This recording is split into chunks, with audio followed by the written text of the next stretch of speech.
The next item of business is a statement by Michael Matheson on transport in a Covid-19 world. The Cabinet Secretary will take questions at the end of his statement, so there should be no interventions or interruptions. Call on Michael Matheson for up to 15 minutes. Please, Cabinet Secretary. Thank you, Presiding Officer. I'd like to provide Parliament with an update on measures we are taking in Scotland's transport system as we continue to respond proactively to the challenges presented by Covid-19 threat. I'd like firstly to thank the people of Scotland who have heeded the Government's clear advice not to travel unless it is essential. All of us need to continue in that cooperation as we begin to look at any easing of restrictions. As the First Minister noted on the publication last week of our paper Covid-19, a framework for decision making, if we all keep doing the right thing, there will be a way through and we will find it together. Our transport workers on the front line in keeping our transport network running while we have been tackling the virus have shown dedication, professionalism and resolve. My sincere thanks to all of them. I'm extremely grateful for the way in which our transport community across all modes and types of travel has assisted with the national effort, with companies and individuals going beyond business as usual to make sure that our transport system operates to keep key workers moving, essential goods flowing and essential journeys supported. In the transport sector, we have received offers of assistance including vans, cars, boats, aeroplanes and helicopters. It is genuinely remarkable and I thank everyone for these kind offers. We are liaising across Scottish Government, local authorities and with local resilience partners to establish where these offers of assistance can most effectively be deployed. Presiding Officer, since this crisis began, we have seen a consistent pattern in travel trends. The latest weekly trends summary was compiled by Transport Scotland last Tuesday, and officials will publish updated indicators again this week. However, the most recent data shows that travel is estimated to be around 1 trip per person per day, approximately 1/3 of normal levels, and almost wholly reduced to essential trips. Whilst travel by motor vehicle has continued to remain steady, 75% less than normal levels, travel by active travel modes has continued to rise. Walking activity has increased across Scotland since the low of the first week of lockdown, and cycling last week was 35% higher than the weekly average in February. Only a few people are still using public transport, with demand across all modes typically 90 to 95% less than normal. So in this context, Presiding Officer, the Government's first priority has been to ensure the stability and functionality of our transport system. On bus and rail, my priority has been to ensure that for essential travel and those key workers who rely on public transport, adequate transport links are in place to allow them to continue to lead the fight against Covid-19. We're ensuring essential services continue to run and protect those vital transport industries for the future by providing operators with significant financial support at a time when revenues are considerably reduced. On bus, we are maintaining concessionary travel reimbursement and bus service operator grant payments at the levels forecast prior to the impact of Covid-19, where we would typically spend over £260 million every year in supporting bus services. This arrangement will be kept under review to best support our bus industry going forward. The Scottish Government has put in place temporary variations to the ScotRail and Caledonian Sleeper franchises to minimise disruption to passengers and to rail employees. This will ensure passenger services can continue to operate during this period, albeit on a reduced timetable and in accordance with physical distancing measures. Both franchisees have agreed to these temporary variations, which will be in place for a minimum of 6 months. The First Minister has made clear the need to avoid all but essential travel to Scotland's remote and island communities. We moved early to put restrictions in place on who can travel on our ferries to protect the safety and security of our islands and remote communities, while at the same time supporting our ferry and aviation stakeholders to be able to continue to provide their lifeline services. But in order to ensure that essential connectivity is maintained between the islands and the mainland, we've agreed that CalMac can retain a level of service for those who live and work on the islands. And to maintain air connectivity, the Scottish Government has contracted Loganair to provide services between the mainland and key island destinations until the end of April. These services are available to passengers with an essential need to travel to and from the islands, including NHS patients, essential workers and people returning home. Importantly, they are also being used to move essential supplies such as blood samples, cancer treatments, as well as meal items.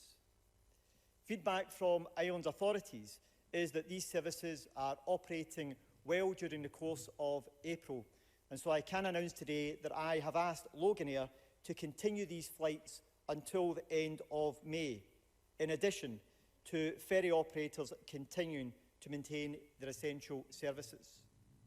Presiding Officer, let me now touch on our support for patients and key workers within the health sector. Working across government, Transport Scotland have helped to produce a guidance document on the transportation of Covid-19 symptomatic patients. And my officials continue to work collaboratively with NHS Scotland to coordinate and distribute vehicles to meet emerging demands. We've received very many offers of support, but I'd like specifically to mention the support from Arnold Clark. They have directly supported patient transport by providing NHS boards with access to 120 nine-seater minibuses and over 500 hire vehicles free of charge. Service providers have also adapted their timetables to accommodate the needs of key workers. The bus and rail sector are working with the NHS and other key stakeholders to ensure that key routes are being prioritised, such as those that serve medical centres and hospitals, with timetables that recognise NHS shift patterns, and operators have advised that they are altering routes where possible in light of feedback from key workers. Presiding Officer, today the First Minister has advised of guidance being published on the Scottish Government website regarding the wearing of face coverings in certain limited circumstances, such as on public transport or when shopping. This guidance is a recommendation for consideration rather than a mandatory requirement for the public. I should stress that physical distancing, hand washing and respiratory hygiene are the most important and effective measures we can all adopt to prevent the spread of coronavirus. Therefore, the wearing of facial covering must not be used as an alternative to any of these other precautions. By face coverings, we do not mean a surgical or other medical grade mask, but a covering of the mouth or nose with that made of cloth or other textiles. Presiding Officer, more broadly, my officials at Transport Scotland are currently considering how travel behaviour may change as and when Scotland moves out of the current lockdown. This work recognises that physical distancing is likely to remain for some time to come and will have implications for how our transport system is able to operate safely and support people and businesses in Scotland. As the First Minister has set out in the Covid-19 a framework for decision-making, we need to consider the new normal for transport and have a grown-up conversation about the choices that need to be made. People and businesses have a part to play in helping us to make this work. We must be open and transparent on how transport capacity will be limited because of continued physical distancing. Initial thinking suggests capacity on our public transport system could be reduced to between 10 and 25% of previous capacity levels. So we need to ensure a system-wide approach to our transport network operating within these constraints. We need many of the measures, such as working from home, which have helped to reduce demand, to continue. One of the areas I would like to highlight in terms of our transition thinking is on active travel. As I mentioned earlier, it's heartening to see an increase in the number of people cycling and walking over the past few weeks, and these are behavioural changes we want to see enduring during this public health emergency and beyond. My officials are working with Sustrans and local authorities to help ensure that people are able to walk, cycle and wheel safely during lockdown, including key workers travelling to work, people visiting the shops for essential items or taking daily exercise. This is important to support people's health and well-being, providing more space for people to keep physical distancing in a safe way. I'm therefore writing to Scotland's local authorities today, detailing a package of support to implement temporary measures to help ensure that people can be active whilst physically distancing, safe from traffic. This package consists of 100% funding for local authorities to put in place temporary measures, including pop-up cycle lanes and widening walkways, through a new Spaces for People fund of £10 million, which will be administered by Sustrans. Guidance to support local authorities on the use of existing legislation, which gives local authorities powers to quickly implement temporary road reallocation measures, and also access to a range of advice and support from within Transport Scotland and the wider Scottish Government on topics including construction, public health, equalities and on communications. Presiding Officer, I very much hope that local authorities come forward with bold, ambitious plans when it comes to implementing temporary active travel measures, following examples of other cities, towns and places around the world. Transport has a crucial role to play in the recovery of the economy, and we need to be clear about what we are thinking of doing differently in the future to aid that recovery. We must be bold in the actions to reset the system to meet our climate change ambitions, reduce inequalities, improve our health and well-being and deliver sustainable economic growth.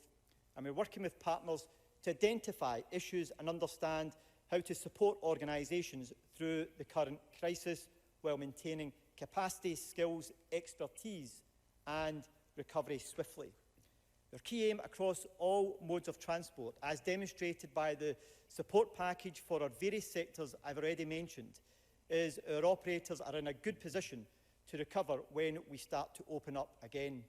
And we're already planning a range of actions for future recovery. For instance, supporting the resurgence of a healthy bus industry will be a vital early step in Scotland's recovery. And we're working now to ensure that the right conditions are in place for Scotland's cities and regions to recover quickly to a cleaner and greener future.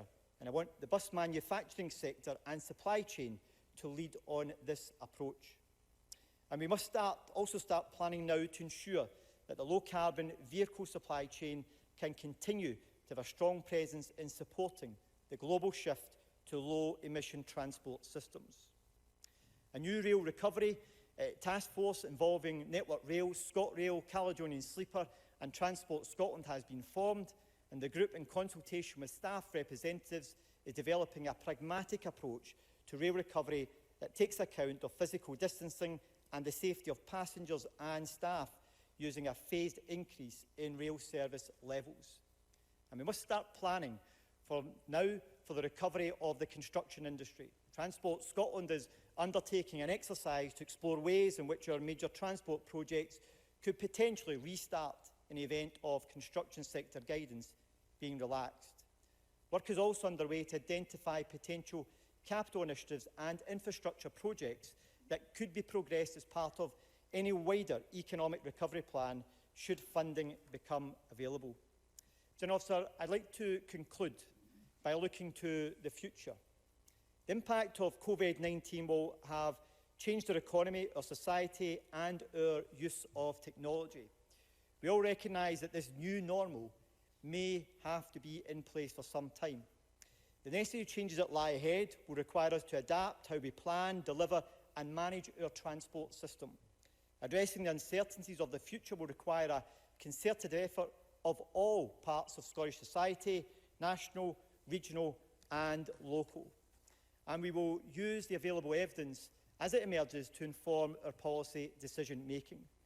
We now have an opportunity to consider how we can sustain some of our behavioural changes, including greater home working and increased use of digital technology, both adopted rapidly during the pandemic and positively impacting on improved air quality, reduced incidents and emissions. Presiding Officer, we can now begin to shape a transport system we want and need for the future by working together on shared principles, being guided by evidence, taking focused action, and so we can ensure that the people of Scotland can prosper in the future. The Cabinet Secretary will now take questions on the issues raised in his statement. It'd be helpful if members who wish to ask a question were to press their request to speak buttons now. And can I say to all members that we are already running late this afternoon, in part due to statements being over lengthy, but also due to what I've noticed are statements being made by members before they ask their questions.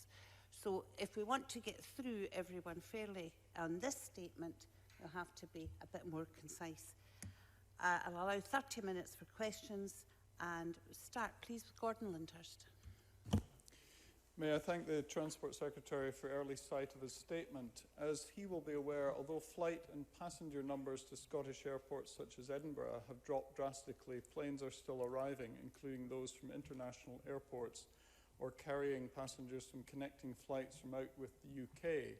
Unlike some other countries in Europe and elsewhere, we have so far not adopted restrictions or mass screening or quarantine measures for those entering the country. Has the Transport Minister had discussions with the UK Government on this issue? What steps has the Scottish Government taken to protect the Scottish public from inward transmission of the virus to Scotland as a result of those returning to or entering the country? And what funding is being set aside for future measures at airports to guard against health risks? Michael Matheson. Presiding Officer, the member raises a very important issues about some of the ongoing debate around air connectivity and checks at airports. I can assure the member that we've had direct engagement with the UK Government on this issue. A key part of that engagement is that any change to the existing health guidance for the checks that are being implemented at our airports has to be consistent across the UK. Otherwise, it would compromise any alternative arrangements which we put in place here in Scotland. Our view is that as we start to make the transition, there is a need to review that existing guidance. Work has already been undertaken within Scotland with partners in other parts of the UK to consider whether further checks need to be implemented at our airports. So I can assure the member there is ongoing dialogue around these checks and that we continue to engage with the UK Government on what the shape of those checks should be in the future. Colin Smith. I thank the Cabinet Secretary for advance sight of his statement. Today is International Workers' Memorial Day and I want to express my thanks to our critical transport workers who have stepped up to the mark and kept Scotland moving, from delivering those essential goods to our supermarkets to ensuring that their fellow key workers, such as our NHS staff, are able to get to work to care for our loved ones.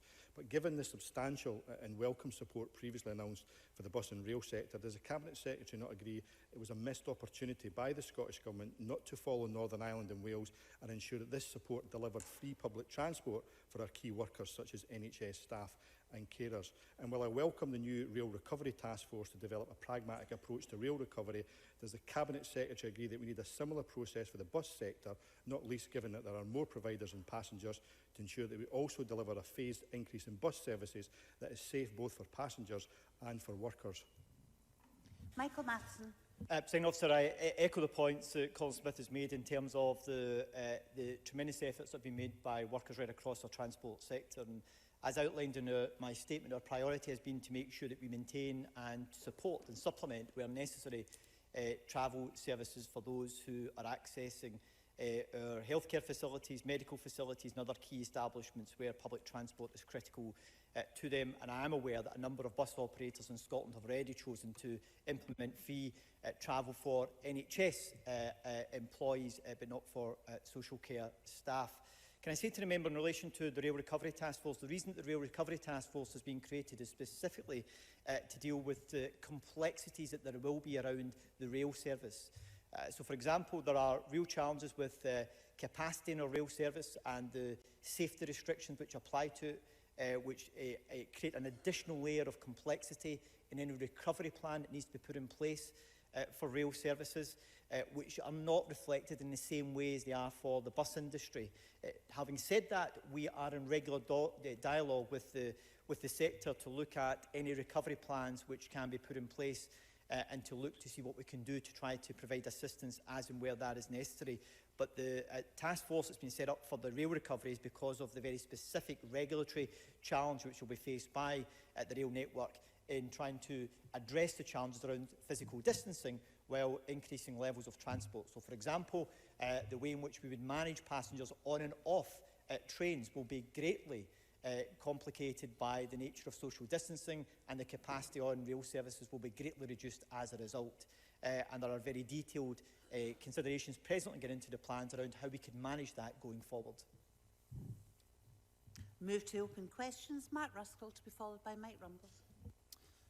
Thank you, Deputy Presiding Officer. It's clear that the new normal has to mean safer streets where we live, with slower traffic speeds and enough room for everyone to get around by foot or by bike without fear of injury or infection. So can I warmly welcome the new Spaces for People support package that's just been announced? And can I ask the Cabinet Secretary how you will ensure that every council seizes the opportunity and puts appropriate measures in place as quickly as possible, including temporary measures which could become permanent features of our towns and cities in the future? Michael Matheson. Presiding Officer, I'm grateful to the member for his question. I'm writing to all 32 local authorities today, setting out the package of measures which we're putting in place, enclosing the guidance which will provide them with the advice and information they require in order to take forward any plans through the regulatory process that they have at a local level, which they have control over, and to encourage them to be bold with their imagination and how they want to take these forward at a local level.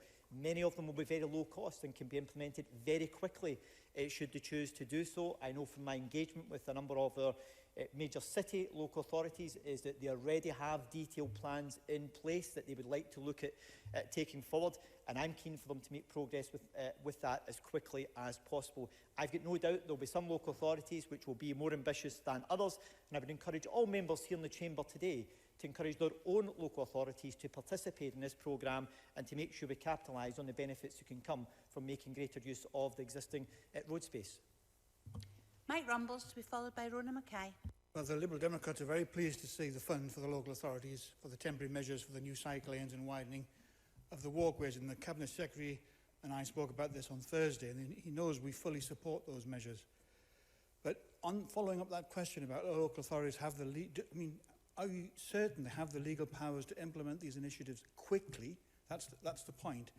But can he tell me just how quickly that he envisages these new cycle lanes and wider walkways can be actually implemented? I know he said some will be faster than others, but what's his view as how fast this can be done? Michael Matheson. Presiding Officer, the member is correct. We did discuss this last Thursday as an issue which I was considering. What I can say to the member is that the guidance which we are issuing to local authorities sets out the provisions within the existing legislation that local authorities have to hand, where they can implement temporary measures very quickly. And when I say very quickly, in a matter of a couple of weeks. So if they have the plans and they're looking to implement them, they can accelerate that process in order to have it implemented very quickly.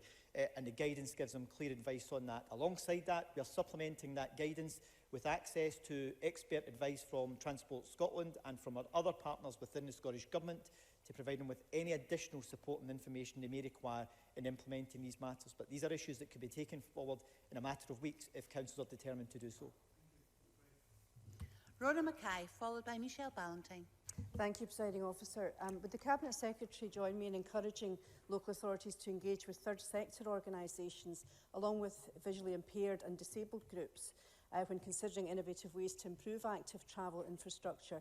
And will Transport Scotland advice include links to facilitate partnering local authorities with such organisations?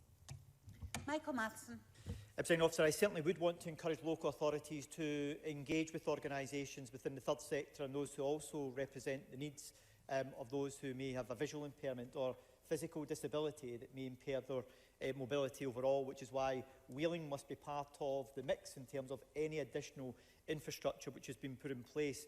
And I would expect local authorities, as part of any engagement around the plans that they're looking to take forward, is to ensure that they are considering them to ensure that they do not compromise those who may have impaired mobility and being able to either cross the road or to be able to use other pedestrian crossing facilities. So I would encourage them to do so, and the guidance and the advice which we can provide them with can point them in the right direction how they can get that advice and information.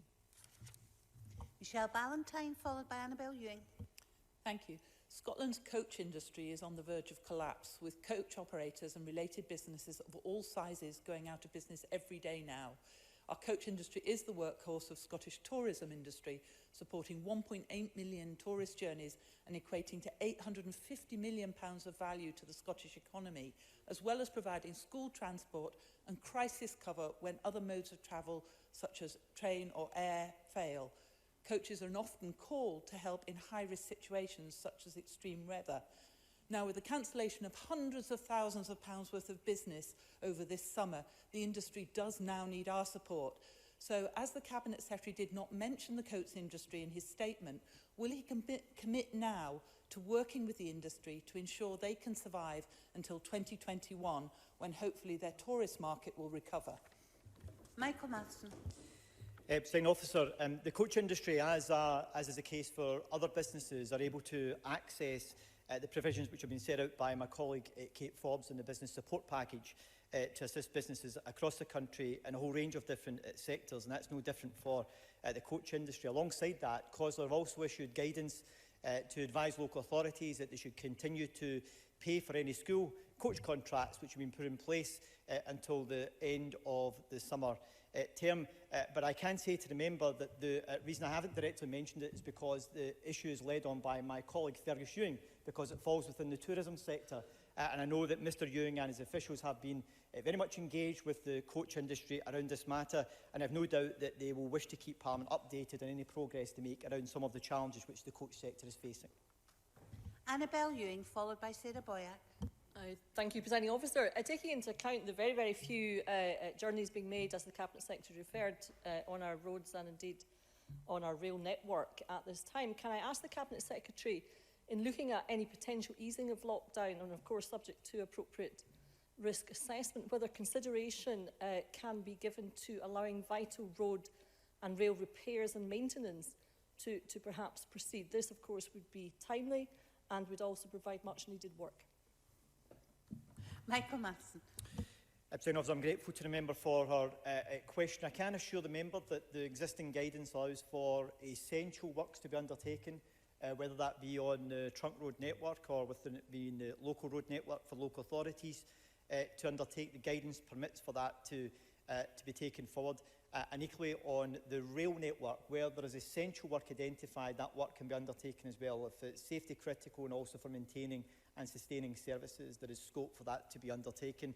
And the risk assessment process, which trunk road maintenance contractors have and also which Network Rail have in place, is about assessing those particular issues to make sure that it is only been undertaken where it is viewed as being essential of nature to maintain access to the road network or to the rail network. So I can give the member that assurance. Should there be any change to construction guidance in these matters, which would allow for other works to be undertaken in the construction side, including in major transport projects, we will of course give consideration to that, and I have officials presently reviewing all of our major transport projects to identify any changes in the guidance around construction which would allow some of these projects to start to become active again. So we are almost monitoring this on a daily basis, and will continue to review that as the guidance moves forward around these issues.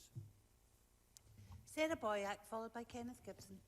Can I welcome the Cabinet Secretary's announcement on speeding up the process of increasing space for walking and cycling to enable safe social distancing in the weeks and months to come? Will this money be able to address the specific issue of poor surfaces on our pavements and potholes on our roads, which do make walking unsafe for people with disabilities in particular, and for cyclists on our roads? And can I welcome the fact that this is to be done speedily? Will he be monitoring the speed at which this £10 million is actually invested? Thank you. Michael Matheson. Presiding Officer, local authorities already have funding to deal with issues such as potholes, etc., which are on our existing road network, and I would encourage them to, if it's appropriate and it's essential, that they undertake that work, but that is a matter for each local authority. This fund is not for that purpose. This fund is for the very specific purpose of creating temporary cycleways and walkways for members of the public and for cyclists to make use of, while helping to support physical distancing and to be able to do so in a safe way.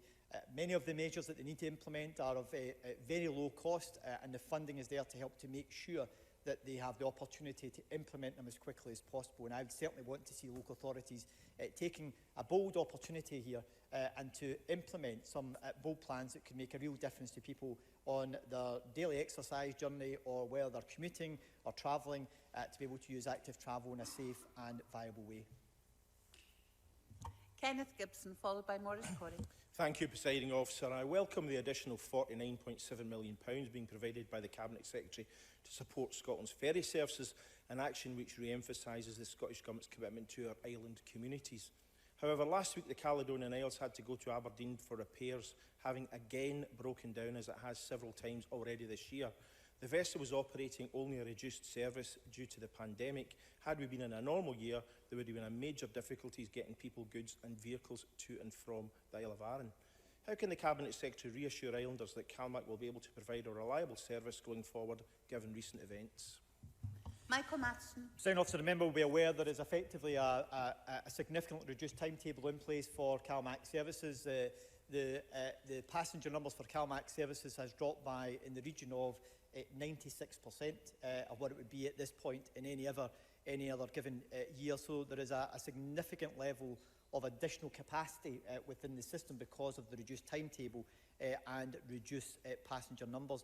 But I can assure the member, in terms of reliability and reliance issues, that these are matters which we consistently raise with CalMac to ensure that they are putting the necessary measures in place to address any technical issues that may arise as quickly as possible, and also to help to improve resilience on the network. And I can assure that the member's concerns in these matters, which he raises on a regular basis with ministers, are well recognised and will continue to be impressed upon at CalMac in our engagement with them. Maurice Corrie, followed by John Mason. Thank you, Deputy Presiding Officer. To help the operators in the sector better understand what financial support is available, will the Cabinet Secretary agree to publish details of the level of financial support being made available to the transport sector, broken down accordingly to rail, bus, aviation, other modes of transport? Michael Matheson. Presiding Officer, the member will be aware that we have taken very swift measures in order to help to support the transport sector in a range of different modes to assist the financial challenges which they are facing. That changes as we go forward, depending the nature of the services that we are expecting of them. But I can assure the member that we will keep Parliament updated when we're in a position to do so around the costs associated with these interventions. John Mason, followed by Neil Findlay. Thank you very much. I wonder if the Cabinet Secretary can say anything about how the rail system has been performing during lockdown, and particularly if rail freight has been making a positive contribution. Michael Matheson. The member will recognise that the level of service and passenger load on our rail network is at a much lower level than it would normally be. However, performance has been exceptionally good. It's up there at 98%, well exceeding what was the original franchise commitment of 92.5%. However, I do recognise that it's difficult to measure it given against the normal franchise agreement, given the lower passenger load and also the reduced services which are being provided. Specifically on the member's question around freight, what we have saw is that we have saw an overall reduction in freight.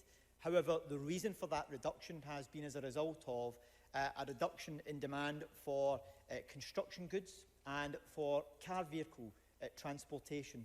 What we have saw an increase in, though, within the overall freight picture, has been an increase in foodstuffs for supermarkets going by freight. So we are seeing an increase in the areas where there's an increase in demand for services such as foodstuffs, but where we have saw an economic decline, for example, in construction, where sites have come to a stop, car sales have come to a stop effectively, we are seeing a reduction in those areas of freight, which means overall there has been a reduction in freight, but we are seeing increases in some of the key areas that we'd like to see further growth in. Neil Finlay, followed by David Torrance. If we reduce capacity in our peak train services by 10 to 25%, we still wouldn't provide every passenger with a seat, never mind provide social distance and space. So what is the thinking about how we're going to provide the capacity to get people to work and safe spaces for staff and passengers? And isn't the danger in a region like the Edinburgh region that we transfer people back onto the roads and gridlock just gets worse? Michael Matheson. Presiding Officer, the reality is that you can't just switch the transport system back on, and while you are applying physical distancing, it is not possible to meet the demands that people may expect from our transport system. So, for example, a train carriage may only be able to carry a fifth of the normal passenger numbers that they would normally be expected to carry, while physical distancing has to be implemented. If a train leaves Waverley and it's heading to Glasgow, is that how do you manage passengers getting on the train and also the flow of passengers at different stations in between to make sure that we maintain any social distancing? So there are real challenges around being able to manage the demands that may be required on a rail network going forward, as there will also be on our bus network, with buses very often only being able to carry around a quarter of the capacity as to what they would normally be expected to carry, while social distancing has to be applied, which is why we all have a part to play. The transport system cannot simply pick up all of that demand while also meeting social distancing and physical distancing requirements. Therefore, businesses that can look at having staff continuing to work from home while social distancing is required need to continue to look at doing that. Means by which we can reduce the need for people to travel continue to have to be explored and to considered. Greater use of active travel for some people might be appropriate, but for someone coming from West Lothian into Edinburgh, it may not be appropriate for them. Therefore, if people simply jump into their cars, we will quite literally have gridlock because the cities will not be able to cope with that. That's why we're undertaking a significant amount of work to try and understand any changes that may be made to the existing restrictions which we have in place, however small they may be, is to assess what impact they would have on our transport system and to see where the transport system would be able to cope with that demand, given the need for maintaining physical distancing. So that's a very complex piece of work which my officials are involved in with colleagues in health and across other parts of government in looking at these issues. But I don't for 1 minute, Presiding Officer, I want to give the impression that this is going to be an easy thing to resolve. It will be very challenging and it will require us to have a new normal and a change of working in order to try to meet the ongoing challenges that are associated with maintaining physical distancing and its impact on the transport system. David Torrance, followed by Jamie Halker-Johnson. Thank you, Presiding Officer. Can the Cabinet Secretary outline what engagement he has had with the UK Government regarding the systems that will be required at airports and other transport hubs as consideration is given to relaxing the lockdown? Michael Matheson.